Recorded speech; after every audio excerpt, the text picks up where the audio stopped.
Hey, great to see you again. I'm John Castillo, Moran Family of Brands, Technical Director. We're back for a Car Care Wednesday. Today we're going to go ahead and we're going to go over some fluid checks and stuff on your vehicle under the hood. So, without ado, let's get to it. We'll show you how to check your fluid levels and make sure everything's tip-top. See you in a moment. All right. Today we're going to check some fluid levels. I'll show you how to do that. There's two fine examples here. We've got a 2010 Honda and a 2013 Ford Fusion. So we're going to check some fluids, show you how it's done, what to look for, and if you're not sure, you can always consult a professional like me. So let's get started. All right, we're going to cover the basics here. First thing, brake fluid. This is a reservoir for the brake fluid.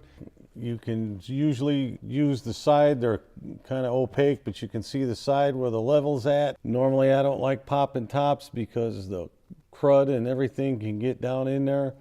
If your brake light comes on or something to that effect, obviously you have an issue, but usually you don't really need to fill these because they're a sealed system.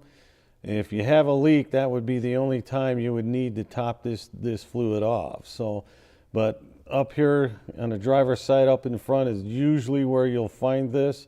It's a good idea when you're checking other fluids just to take a look to see how the level is. If it's fairly low, maybe you have some brake wear that needs to be looked at, stuff like that. Some vehicles have a transmission stick to check the fluids. Some don't. This one does. It's kind of buried down here a little bit. This particular Honda, you don't have to have the engine running. Some vehicles you do. This one you don't. So basically you can just pull a stick, wipe the stick off. Just put it back in, give it a moment, pull it out. And then you can see your fluid level. In fact, it's right on a full mark, right there at the crosshatch. So it looks fairly clean. So the fluid level in the trans is good. So, oh, one other thing. If you're not sure where most of these things are at, if you have a manual, an owner's manual, it gives you all the information you need. If by chance it's a used car that you purchased and it doesn't have one, then you can pull out your handy iPhone and look it up, or you can see your local dealer and see if you can get a manual. Now we're going to go on to the most critical part, is checking your motor oil. That's the biggest and the most. If you notice, give it a nice wipe off here. It's usually color coded. This one has a little oil can on there. Again, just like the transmission, you go ahead, pull it out, wipe the stick off, slide it back in, give it a moment, pull it out,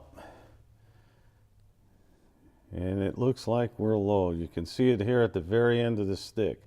Your oil level should be in between the two holes, or two dots if you want to call them that. So this car here needs some oil also. Back in the hole it goes. Here's where you're going to fill your oil if you do need to put some in. Usually tells you what the weight of the oil is, 5W20, and engine oil, gasoline's only. But again, the weight of the oil is what you're looking for. It's 520. If it doesn't specify on your cap, again, you can refer over to the owner's manual, or your local parts store can look that information up for you too. So. Now, the one thing you don't want to do, especially if the vehicle's been running, is take the radiator cap off the radiator itself. It's hot, it's pressurized, you can get severely burned. So the best way to do this would be to look at the reservoir. There's usually a hose from the radiator to go to the coolant reservoir bottle. And again, the bottle's clear enough to where you can see the fluid. You can look down through the side and it'll have a minimum and a max. Or you can just pop the cap off and take a look down in there and see where your level's at. If you need to add any, again, your owner's manual, parts store can give you the specified coolant for it. And you just go ahead and top it off to the full mark. And as the car cools down when you're driving it, it will pull the coolant from this bottle back into the radiator. Is your windshield washer. Every vehicle out there is blue. So, and it'll have a nice little silhouette of a windshield washer there. This one actually pretty much does have a stick on it to tell you how much is in there, or you can visually look and pour the stuff down in there. So, and it's usually on the right side of the vehicle if you're sitting in the vehicle. Your power steering. You can pull a cap, but again, it's another system to where there's down in here there's a low mark and a high mark. As long as the levels in between there are at the low mark, you're good to go. And again, this is another system that is not supposed to leak, so you shouldn't have to add any to it at all. And if you do, then there's obviously some kind of a leak. So what you'd have to do is have someone look and check and inspect for leaks. All right, we're going to move on to the next vehicle, and we'll show you an American-made vehicle. This car doesn't have quite as much to check in that one, and I'll explain why in a moment. First, we're going to go ahead and show you where the brake fluid is, the reservoir. Obviously, it's similar to the other one. You can pretty much see the level in there, so you really don't have to pull a cap unless you want to. I normally don't because there's a lot of crud. And again, it's another one of those systems that really shouldn't be low, and if it is, you may have brake wear, things like that. This vehicle, unlike that one, you cannot check the trans fluid in this one. You have to have it done by a shop. There's a fill and a drain plug on it, so it's not easily done. You'd have to get underneath the car, which I don't suggest. So there's no way to check the trans fluid on this one versus that one. So then we're going to go over here to the engine, and it's like the other one. You can see this yellow stick right out the top of the motor here. That's your dipstick, and your fill is to the right. Fills in through here. This is the cap. Again, on the cap itself will tell you the type of weight of oil, 5W30. If it doesn't say anywhere on your tag or on the fill plug, your manual will tell you. If not, see your local parts store. They're more than happy to look that information up for you so you get the correct oil for it. Here we are on this side of the vehicle. There's no power steering on this, so we don't have a power steering reservoir because this is an electric steer vehicle. There's no hydraulics for it. Again, our windshield washer bottle, blue with the little windshield wiper and a squirt are on there. This one obviously has no stick, but you can fill it till you see it, and it looks like it could use a top off itself.